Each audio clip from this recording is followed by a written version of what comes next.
أعوذ بالله من الشيطان الرجيم بسم الله الرحمن الرحيم فاسألوا أهل الذكر إن كنتم لا تعلمون صدق الله العظيم. السلام عليكم ورحمة الله وبركاته. ګرانو محصلینو، نننۍ ورځ درس زموږ صوت دی. صوت په پاره کې غږیږو چې صوت څه ته وایي. صوت یعنی وایس، یعنی ساوند، صوت غږ. الله جل جلاله چې انسان پیدا کړی ده، دا خاص د یو هدف، یو مقصد په خاطر یې پیدا کړی ده. او د انسان په جوړښت کې الله ډېر داسې عجیب شیان پیدا کړي دي چې انسان نشي کولی د هغې په باره کې تصور وکړي. فرضاً خوله په مکمل کې انسان د یوه هدف، یوه مقصد لپاره پیدا شوی ده، او بیا د انسان په جوړښت کې هر شی د یوه هدف، یوه مقصد لپاره پیدا شوی دی. فرضاً خوله دا د یوه هدف لپاره پیدا شوی دی چې انسان دې نه ګټه وخولي. غوږ، پوزه، لوس، خپه، دا ټول هغه شیان دي چې انسان د خپل ژوند د بقا دې په خاطر ګټه ته نه وخولي. او د هر شي تعالی فوق بیا خاص خاصیتونه ویل کړي دي چې هغه خاصیت بیا په بل شي کې نه پیدا کېږي. فرضاً د غوږ چې کوم خاصیت دا په خوله کې نشته، د خولې چې کوم خاصیت دا هغه په سترګو کې نشته، د سترګو کوم خاصیت چې دا هغه بیا په زړه کې نشته، او دا شی نور.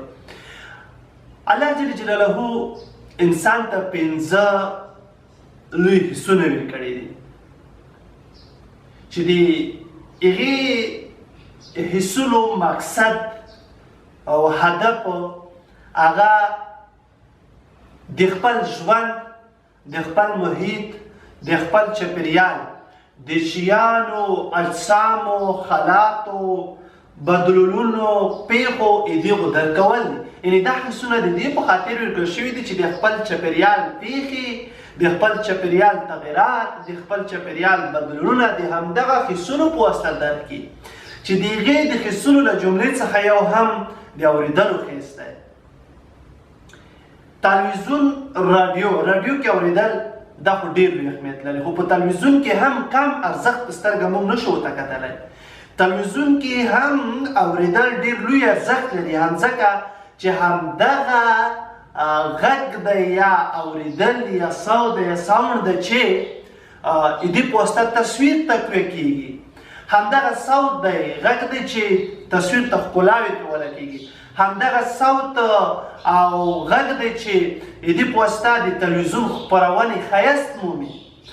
ځکه صوت په د تلویزیون له لحاظه، د تلویزیون له اړخه صوت یا غږ ته د تصویر روح خیله کېږي.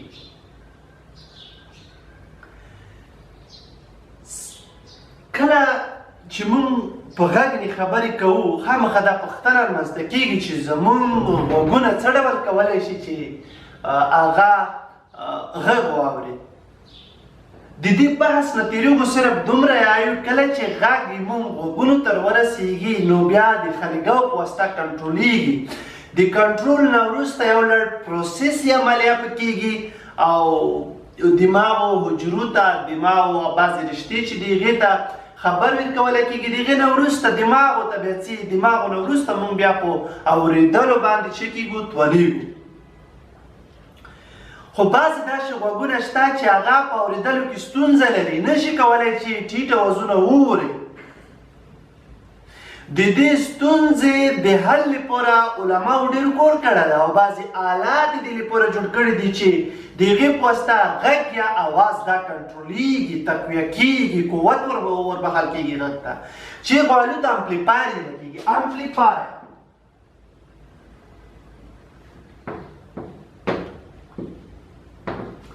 دا هغه حالات دي چې د په واسطه غږونه تقویه کېږي. نو انسان که چېرته په اورېدلو کې، کوم انسان په اورېدلو کې ستونزه ولري، غوږ یې ښه اورېدل نشي کولی، نو دې غوږونه ګاډ وخوستی شي. ارڅو د صوت تعریف ده، هر هغه څه چې د جسمونو د ګړند اهتزاز په نتیجه کې منځته رسي هغې ته صوت ویله کېږي. د اهتزازونو ګړند اهتزاز نه چې کوم شی تولیدېږي هغه به صوت وي، هغه به غږ وي. چې انسان د غږ په اورېدلو کې ځینې محدودیتونه لري. یعنی د انسان غوږ هغه اوزونه هغه غږونه اورېدلی شي چې د هغې فریکونسي د 100 هرتزو نه تر 100 کیلو هرتزو پورې وي. که چېرته د یوه غږ فریکونسي د 100 هرتزو نه کمه وي یا د 100 کیلو هرتزو نه لوړه وي نو د انسان غوږ دا بیا په دې نه توانېږي چې دا غږونه ووري، دا صوت یا ساوند ووري. هر څو د صوت سرعت ته velocity of voice د صوت سرعت چې ده دا پار کوي. پار څه شي ته کوي؟ د صوت سرعت نوعیت ته پار کوي، د صوت سرعت تودوخې درجې ته پار کوي، د صوت سرعت فریکونسي ته پار کوي، د صوت سرعت امپلیتود ته پار کوي، د صوت سرعت د رطوبت په نسبت پار کوي، د صوت سرعت په جماداتو کې پار کوي، همداسې په مایعات او غازاتو کې د صوت سرعتونه مختلف دي. دا هغه څه دي چې په دا کې د صوت سرعت جګ او ټیټ ښودله کېږي. هېڅکله په دا شیانو کې صوت یو ډول نشي کېدلی ځکه چې د صوت سرعت په جماداتو کې یو ډول ده، په غازاتو کې بل ډول ده، چاپېریال ته پار کوي، محیط ته پار کوي، تودوخې درجې ته پار کوي. چې علماو د تجربو په واسطه ثابته کړې ده چې د صوت سرعت په غازاتو کې 340 ملي متر پر سکند وي او په مایعاتو کې به د صوت سرعت 1500 متر پر سکند وي.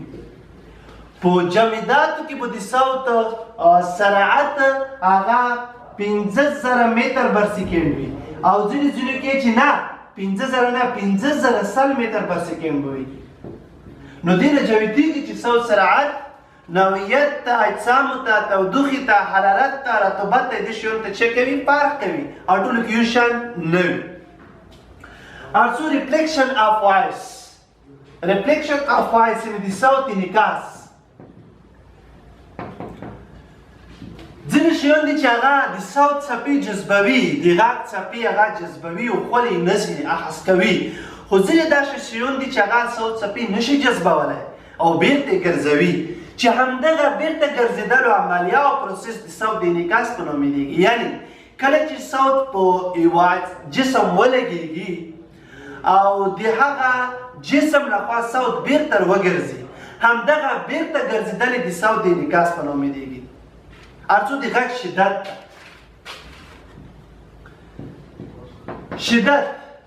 شدت دا په خپله انرژي ده، د انرژۍ یو ډول ده، یوه برخه ده. شدت څه شي ته ویل کېږي؟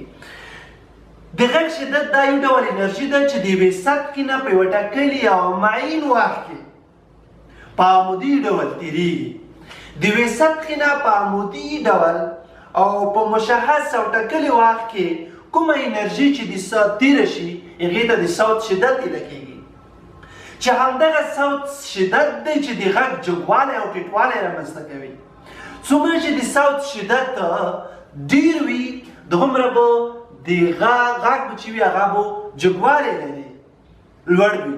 که د صوت شدت کم وي نو بیا به غږ چې وي هغه به ټیټ وي چې دا بیا موږ ته د غږ یا د صوت ټیټوالی را په ګوته کوي. هر څو په اتکي فضا کې صوت یایو، په اتکي یا سرتړلې فضا کې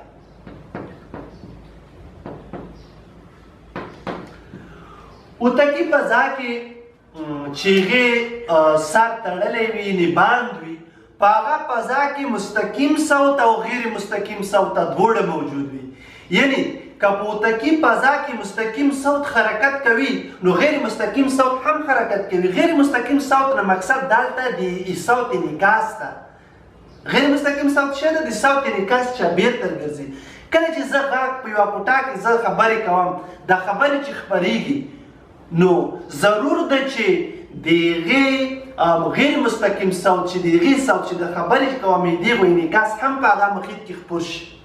نو په تلویزیون او راډیو کې هغه سټوډیوګانې چې په هغه کې خپرونې ترتیبېږي، خپرونې جوړېږي او هغه هلته چې صوت خپرېږي نو خامخا انعکاس هم موجود وي.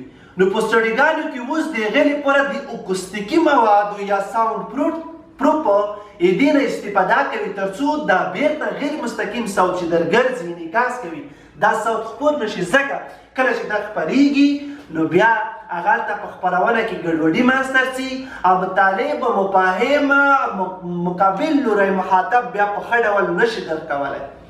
نو له دې وجې نه کله چې سټوډیو جوړیږي نو ضروري ده چې باید په هغه کې اکوستیکي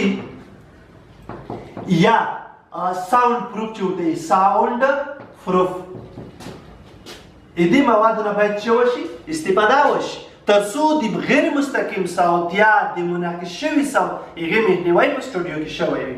نو په اتاقي فضا کې صوت خپریږي. کله چې صوت خپور شو نو دا سره تړلې خبره ده چې هغې غیر مستقیم صوت یا منعکس شوی صوت به خپریږي.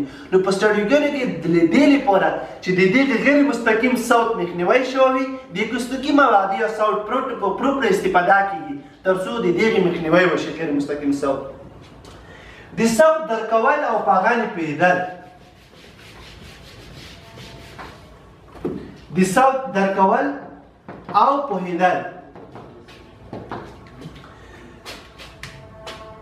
په صوت باندې پوهېدل او درکول دا هغه وخت کې ښه صورت نیسي چې کله د خولې او د مقابل غوږ ترمنځ فاصله کمه شي. تقریبا 9 سانتي متره یو کتاب ده چې د کابل پوهنتون استاد لیکلی ده په هغه کې 9 سانتي متر پره دا فاصله خیال شوې ده. نو څومره چې د خولې او د غږ ترمنځ فاصله کمه وي نو همدومره به موږ په صوت نه ښه پوهېږو په غږ نه به ښه پوهېږو به ښه درک کولی شو. سټریو اواز سټریو اواز چې شته ویل کېږي. سټریو اواز دا د غږ تولیدولو یوه طریقه د یو ډول ده چې د شکمني اوازونو د پیژندلو او اورېدلو لپاره عمیقه فضا منځته راوړي. شکمني اوازونه چې هغه فرضاً په خپرونه کې نه پکورېږي یا خپرونه کې اخلال رامنځته کوي. نو سټریو اوازونه دا د اواز یا د غږ یا د وایس د دې تولیدولو یوه طریقه ده چې د شکمني اوازونو د اوریدلو او پیژندلو لپاره یوه عمیقه فضا منځته راوړي چې دې نه لومړي ځل لپاره په پاریس سولن اوپرا کې د دې سټریو اوازونو نه استفاده وشوله. او اصل نه د سټریو اواز نه د سټریو ساوند وایس نه موخه او هدف څه ده؟ موخه او هدف د دواړو غوږونو په ذریعه د صوت اوریدل دي چې دواړو غوږونو په واسطه صوت اوریدلی شي. لومړی ځکه سټریو اواز موږ ته د صوت منابع دا پرګوته کوي. کله چې یو څوک خبرې کوي نو لومړی دا خبرې هغې غوږ ته ورځي چې هغه ورنږدې وي. په دویم نمبر کې بیا بل غوږ ته ځي. کله چې هغې ته ورسېږي نو د دواړو غوږونو په واسطه چې صوت واورېدلی شي دا سټریو اواز شو یا سټریو تشخیص شو یا د سټریو وایس شولو چې همدا د دې لامل ګرځي چې فوراً چې څوک خبرې کوي موږ سر ډړۍ کې هغې پراته ووهو. وجه همدا ده چې دغې سټریو اواز په واسطه موږ ته د صوت منبع یا هغه ځای چې هغې نه صوت خپرېږي غږ خپرېږي هغه موږ ته پرګوته کېږي او تشخیص کېږي او موږ ته یې نشان کوي. نو سټریو اواز دا د اواز تولیدولو یوه طریقه ده چې د شکمني اوازونو او پېژندلو لپاره یوه فضا منځته راوړي. اصل نه د سټریو اواز نه موخه څه شوه؟ د سټریو اواز نه موخه دواړو غوږونو په واسطه د غږ یا صوت اورېدل دي.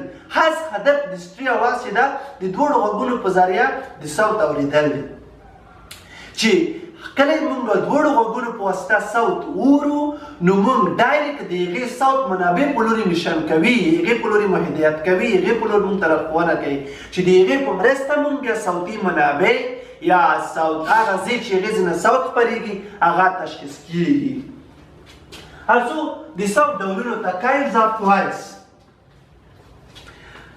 صوت که چېرته اواز په نظر کې ونیسو صوت په نظر کې ونیسو نو دلته بیا موږ دوه ډوله اوازونه لرو. یو آهنګ لرونکي اوازونه دي بل بې آهنګه اوازونه دي. آهنګ لرونکي اوازونه هغې اوازونو ته ویله کېږي چې اورېدلې په انسان یې ښه تاثیر وکړي او بې آهنګه اوازونه هغه اوازونه دي چې هغې اورېدل په انسان یې بد تاثیر کوي. او بل چې دی که چېرته فریکونسي په نظر کې ونیسو د فریکونسۍ له مخې هم صوت په دوه ډوله ده. یو خفیف صوت ده یا زیر صوت چې ورته وایي، بل بم صوتونه دي. خفیف صوت هغې صوت ته ویله کېږي چې هغې فریکونسي زیاته وي. مطلب یا خفیف صوتونه هغې صوتونو ته ویله کېږي چې د هغې د اهتزاز فریکونسي 100 کیلو هرتزو ته نږدې وي، لکه د موږک اواز. او بم صوتونه هغې صوتونو ته ویله کېږي چې د هغې فریکونسي کمه وي.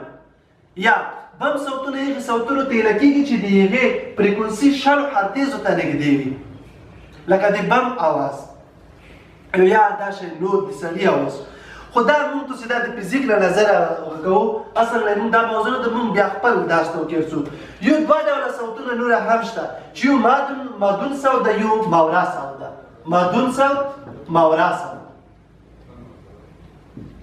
مادون صوت د هغې صوت ته ویله کېږي چې فریکونسي یې 100 هرتزو نه کمه وي، دې نه کم وي. او ماورا صوت هغې صوت ته ویله کېږي چې د هغې فریکونسي 100 هرتزو نه زیاته وي.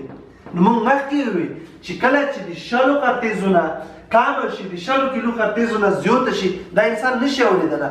نو انسان چې ده دا مادون او ماورا دواړه صوتونه دا نشي اورېدلی، ځکه چې د یوه فریکونسي د 100 نه کمه ده چې هغې ته مادون صوت ویله کېږي، د ماورا فریکونسي د 100 کیلو هرتزو نه زیاته ده. هر څو موږ بشري صوت چې بشري صوت کوم ډولونه لري؟ بشري صوت یعنې د انسانانو غږونه، the human voice, the human sound. بشري صوت لکه مخکې چې موږ وایو دا ممکن دا په دوو برخو ویشل شوی ده. بشري صوت په څو برخو ویشل شوی ده؟ په دوو برخو. یوه ته ویله کېږي مردانه صوتونه، یعنې نرینه صوتونه. بل ته ویله کېږي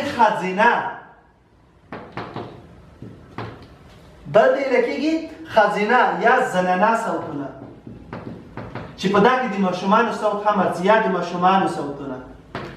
یعنی بشري صوت هیومن وایس دا په دوو برخو ویشل شوی ده. یوه ته مردانه صوتونه ویله کېږي، بل ته خزینه صوتونه ویله کېږي. دا دواړه بیا په دوو برخو ویشل شوي دي. مردانه صوت چې ده دا په دوو برخو ویشل شوی ده. یوه ته زیر صوت ویله کېږي، بل ته بم صوت ویله کېږي. خزینه صوتونه هم په دوو برخو ویشل شوي دي. یوه ته زیر صوت ویله کېږي، بل ته بم صوت ویله کېږي. هر څو اول مردانه زیر صوته. مردانه زیر صوته مونږ ټینر صوت یایو. مردانه زیر صوت ته چې ویله کېږي؟ ټینر. مردانه زیر صوته مونږ ټینر صوت یایو. او د مردانه بم صوت دې ته مونږ بیس یایو. چې ورته یایي بیس. د ښځینه زیر صوته مونږ سپرانو یایو. سپرانو. او د ښځینه بم صوته مونږ الټو یایو. الټو ته ویله کېږي. او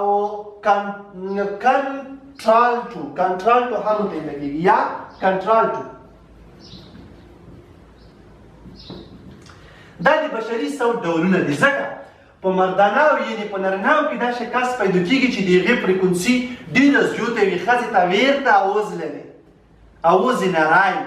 او په مردانهو کې دا شی لکه دا ډېر چې دا کمه فیصدي زیر صوتونه دي او زیاته فیصدي بم صوتونه دي، یعنې هغې فریکونسي 100 هرتزو ته نږدې وي. په ښځینه کې هم دا شی پیدا کېږي چې اواز یې ډېر غوټ وي چې لګیا وي ته به یې که سړی لګیا. نو دې وجې نه موږ بشري صوت په څو برخو ویشلو؟ په دوو. یوه ته مردانه، یوه ته ښځینه. مردانه هم په څو برخو ویشلو؟ په دوو. یو ته زیر صوت چې مردانه زیر صوت ته چې ویله کېږي ټینر ویله کېږي.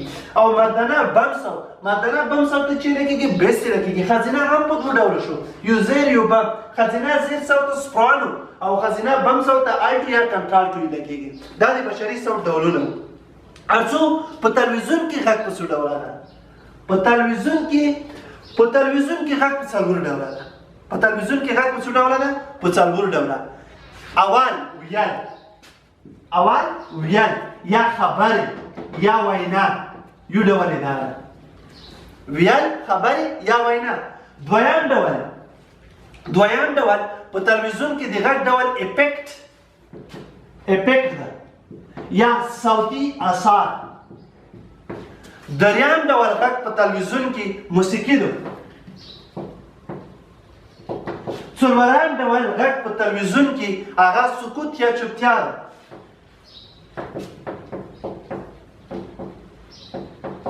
نو موږ په تلویزیون کې غږ په څو ډولو انشاءالله په څلورو ډولو ویل یا خبرې. بیا به انشاءالله دا بیا بحث کوو راتلونکي درسونو کې چې ویل چې شته خبرې څه رقم کېږي غږ کوونکي ته څه کېږي او بل افیکټ چې دا بیا په خپلو برخو کې ډېرو برخې لري افیکټونه. او دریم غږ موسیقي ده او څلورم سکوت یا چوپتیا. دا په تلویزیون کې د غږ ډولونه شول. نو تلویزیون کې غږ په څو ډوله شو؟ په څلور ډوله: ویل، افیکټ، موسیقي، سکوت. دا څلور برخې په تلویزیون کې شوې. هر څو درس سره مشکل نه ده. درس اضافه نقطې تر څو کدي سره لیکې لکه موږ راته چې ویل یا خبرې دا صرف طریقه و چې خبرې څه شي ته ویل کېږي. د خبرو تعریف څه ده یا دا ویل وینا دا څه شي ته ویل کېږي. نو کدي سره لیکې ویل کې ویل یا خبرې د ویوکو اصطلاحاتو او عبارتونو هغه معنا لرونکي د ویوکو اصطلاحاتو عبارتونو هغه معنا لرونکي مجموعې ته ویل کېږي چې د متکلم په خوله تر مخاطب پورې رسېږي. چې د متکلم په خوله یعنې متکلم خبرې کوونکی تر مخاطب اورېدونکی دې پورې چې رسېږي. یعنې هغه اصطلاحات چې معنا ولري، هغه عبارتونه چې معنا ولري، هغه ویونکي یعنې کوونکي خبرې چې معنا ولري او دغه معنا لرونکي خبرې د متکلم په ذریعه مخاطب ته ورسېږي دې ته خبرې ویل کېږي، دې ته وینا ویل کېږي. دا د ویل یا وینا تعریف. هر څو د نن ورځې پوښتنې ته د نن ورځې پوښتنه به دا وي چې زمونږ په غوږونو کې غږ څه ډول عملیات ترسره کوي. فرضاً زه چې خبرې کوم دا وال چې ترسي بیا چېرته کنټرولېږي او بیا کومو برخو ته یې ننه داخلي غوږ داخلي جوړښت کې چېرته ځي او بالاخره موږ څه ډول دا غږ په اورېدلو باندې قادرېږو. دا به تاسې نن ورځې پوښتنه وي. یعنې پوښتنه دا شوله چې زمونږ په غوږونو کې غږ څه ډول عملیات ترسره کوي. وما علینا الا البلاغ.